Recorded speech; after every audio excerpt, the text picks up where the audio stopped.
Adoramos, Senhor Jesus Cristo, e vos bendizemos, porque pela cruz remistes o mundo. Aleluia, aleluia,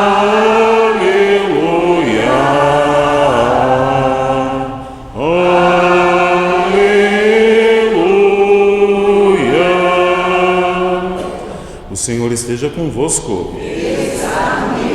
Proclamação do Evangelho de Jesus Cristo segundo João. Glória a vós, Senhor. Naquele tempo disse Jesus a Nicodemos: Ninguém subiu ao céu a não ser aquele que desceu do céu, o Filho do Homem. Do mesmo modo como Moisés levantou a serpente no deserto, assim é necessário que o Filho do Homem seja levantado, para que todos os que nele crerem tenham uma vida eterna. Pois Deus amou tanto o mundo que deu o seu Filho unigênito, para que não morra todo o que nele crer, mas tenha a vida eterna. De fato, Deus não enviou o seu Filho ao mundo para condenar o mundo, mas para que o mundo seja salvo por ele. Palavra da salvação. Glória a vós, Senhor. Estamos dando seguimento às nossas catequeses sobre as obras indulgenciáveis. Já perpassamos as 14 obras de misericórdia próprias para este ano jubilar, as 7 obras espirituais e 7 obras corporais, e na semana passada e nas próximas, incluindo hoje, veremos outras obras indulgenciáveis. Para aproveitar bem este ano da graça que está por acabar, acaba na solenidade de Nosso Senhor Jesus Cristo, Rei do Universo, já no mês de novembro. Pois bem, o Manual de Indulgências, que é um livrinho que traz todas as obras indulgenciáveis e explica cada uma delas, este manual apresenta uma série de orações que, se recitadas com as devidas disposições, nos alcançam indulgência, umas plenárias, outras parciais, orações muito comuns, algumas que podemos fazer ao longo do dia, um ato de fé, um ato de esperança, um ato de caridade, a oração do Santo Anjo, a oração do Ângelus ao meio-dia, às 6 da tarde, a oração Alma de Cristo, sobretudo quando recitada depois da recepção da Sagrada Eucaristia, a oração da comunhão espiritual, a oração do Creio, do Magnificat, a Salve Rainha, o Veni Creator, a oração a São José, uma série de orações.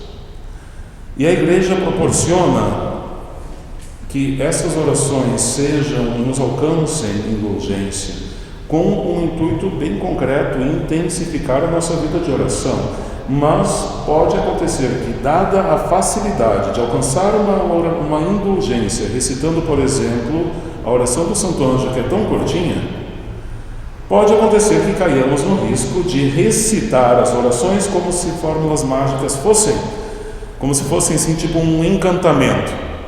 Recitei a oração, alcancei a indulgência, estou de bem, com cara lá em cima, sigo a minha vida aqui na terra. Como se fosse assim um abracadabra. E aí, o tiro sai pela culatra, porque a oração que deveria ser ocasião para me aproximar de Deus acaba sendo uma ocasião para ter uma relação muito automática com Deus Nosso Senhor. Portanto, cabe a pergunta: o que é a oração? Para que através dela eu intensifique minha relação com Deus e alcance assim muitas graças. Esta pergunta é muito ampla, o que é oração, porque dependendo da fé da pessoa, a oração é completamente diferente.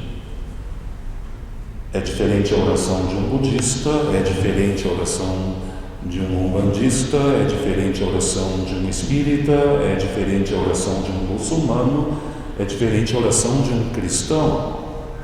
Dependendo da imagem que temos de Deus, será a nossa relação com Ele, portanto, diversa a nossa forma de rezar. Então, para nós cabe a pergunta: o que é a oração cristã? Precisamos especificar que nem toda oração é igual. A oração cristã é aquela oração que se dirige ao Deus revelado pelo Senhor Jesus Cristo, um Deus pessoal, um Deus que nos dirige a palavra, um Deus que nos permite que lhe dirijamos a palavra, um Deus que se comunica conosco, que nos ama, como vimos há pouco no Evangelho, que tanto amor nos tem, que nos deu o seu Filho único. Ou seja, não é um Deus etéreo, uma energia, não é um simples grande arquiteto do universo ou algo que o valha. Não. É um Deus pessoal, com o qual me relaciono e que se preocupa com as mínimas coisas da minha vida. Porque ama. E porque ama, não me trata como se fosse parte de uma massa ou de um todo, simplesmente. A minha oração, se é dirigida a este Deus pessoal revelado por Jesus Cristo, ela tem fonte, tem matéria muito própria. A fonte principal da oração cristã é essa, é a palavra de Deus. Porque há uma diferença imensa de qualidade e de ser entre Deus, que é Criador, e nós que somos criaturas. Só temos acesso a Deus porque Ele quis e permitiu que tivéssemos acesso a Ele. Então quem se dirige primeiro a nós é Ele. Ele quem nos dirige a palavra. Ele quem nos propõe uma vida de felicidade, de bem-aventurança, de realização. Ele quem nos propõe um projeto de vida. E a nossa oração, então, vai consistir num diálogo, numa resposta às propostas que Deus me faz. Então, a melhor fonte, a mais plena, é a palavra de Deus, diante da qual eu me espelho. A palavra que Deus me dirige e eu que reflito nesta palavra a minha vida e vou percebendo ainda quais os aspectos da minha vida que não estão de acordo com esta proposta de Deus. Isso é vida de oração autêntica, é um diálogo contínuo entre Deus e o coração que o ama. Também nos ajuda a refletir sobre a oração a pergunta: onde orar? Tem lugar melhor, lugar pior para a oração? Tem, claro que tem. Não dá no mesmo eu falar com alguém olhando nos olhos ou pelo teclado frio de um WhatsApp.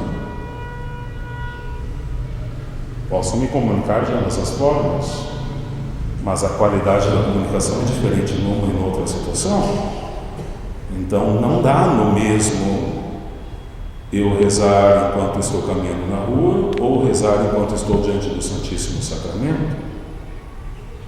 Ambas as orações são queridas por Deus e terá muitas ocasiões em que a única oportunidade que eu terei para conversar com Deus será caminhando na rua. Mas quando eu tenho a oportunidade de estar diante do próprio Senhor, pois, enfim, a qualidade da oração é outra, sem sombra de dúvida. Então, onde orar? Diante do Santíssimo Sacramento, na liturgia, onde a igreja terrestre, a igreja padecente e a igreja celeste se unem. É bom também em casa ter um local propício, um pequeno oratório, ainda que seja um cantinho com uma imagem, um pequeno crucifixo muito discreto que eu coloco na minha mesa de trabalho, mas cujo olhar me eleva o coração para Deus, ainda que por uns instantes, e me faz brotar no coração, nem que seja uma jaculatória.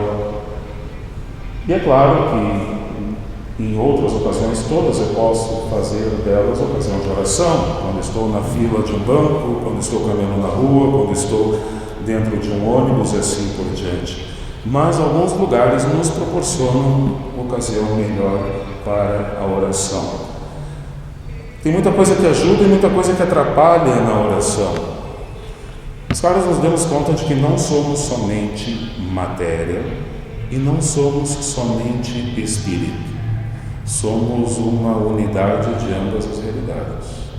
Ou seja, Eu não sou só matéria, não adianta o corpo rezar, a boca dizer palavras, o corpo estar de pé ou sentado de joelhos, se o coração está longe de Deus. E vice-versa. Eu não sou só alma, eu sou um corpo animado. Então eu não rezo somente com a alma. Se eu tenho que responder uma oração, abro a boca e digo amém. Às vezes o padre está dando a comunhão ao corpo de Cristo. Não sei se aquilo foi um murmúrio, se foi um suspiro.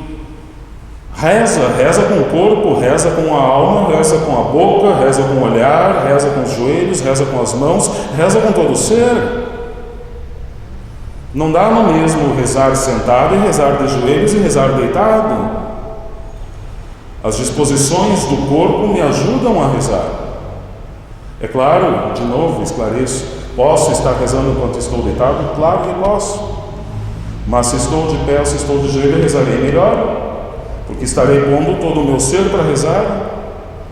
Se tenho condições de saúde, enfim, se a situação permite. Enfim, que consigamos conjugar todas as disposições exteriores, o ambiente, a postura, o silêncio ao redor, as disposições interiores, a concentração, a vontade, confiança filial, humildade, perseverança, para que a nossa oração seja mais plena. E aí então, quando recitarmos uma fórmula, por mais breve que seja, pondo sentido nas palavras, entendendo a profundidade de cada um dos termos que ele está, o significado espiritual de cada um daqueles termos, aí a minha oração me aproxima mais de Deus e não é somente uma fórmula mágica, uma mandinga que eu faço para alcançar uma indulgência, mas terá sido ocasião para intensificar minha relação de amor e amizade com Deus.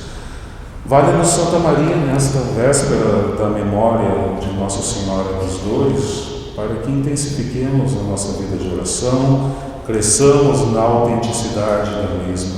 A mãe sempre nos ajuda nisso, porque com a mãe o filho consegue falar de coração, sem estar buscando simplesmente palavras bonitas, mas fala daquilo que está aqui dentro. Que assim seja.